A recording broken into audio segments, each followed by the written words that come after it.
welcome back. We are here at UBTech in our welding program. We are going to bring you some ideas from welding that you can go back home with your families and do some fun activities and be able to experience the power of technical education inside your homes. So today I'm here with Ryan. He is one of our welding instructors, and he's going to talk to us a little bit about what we're going to do today. What are we going to do, Ryan? Today we're going to play a game. We're going to have a scavenger hunt. So in welding we use metal, right? Welding is sticking metal together, kind of like you'd glue wood together. Okay, but there are a lot of different kinds of metal. You guys have probably heard of steel, aluminum. You drink soda out of aluminum cans, right? There's brass. We've got some brass over there. Now, how many of you have ever played with a magnet before? Are magnets fun? Yeah. I think so. Now, magnets only stick to one type of metal. Did you know that? They only stick to steel. It's something that has iron in it. Steel is mostly made of iron. Now, this is aluminum, same thing your soda cans are made out of. Will a magnet stick to aluminum? What do you think? No. Nope.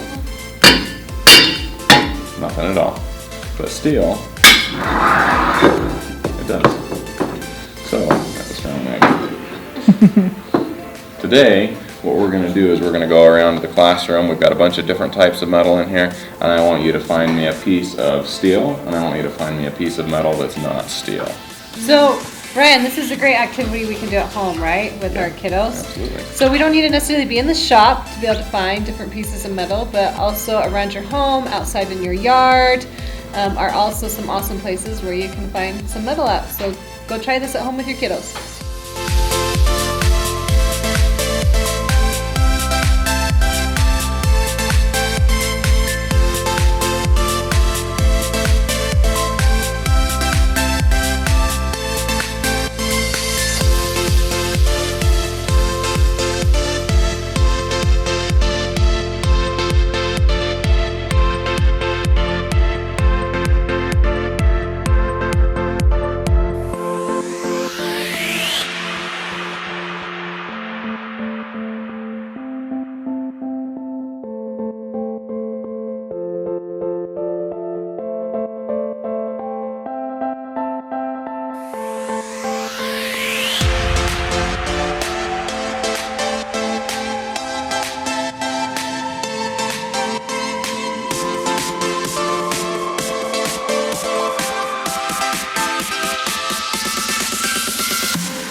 An extra project you can do if you have extra time is learn why is stainless steel not magnetic.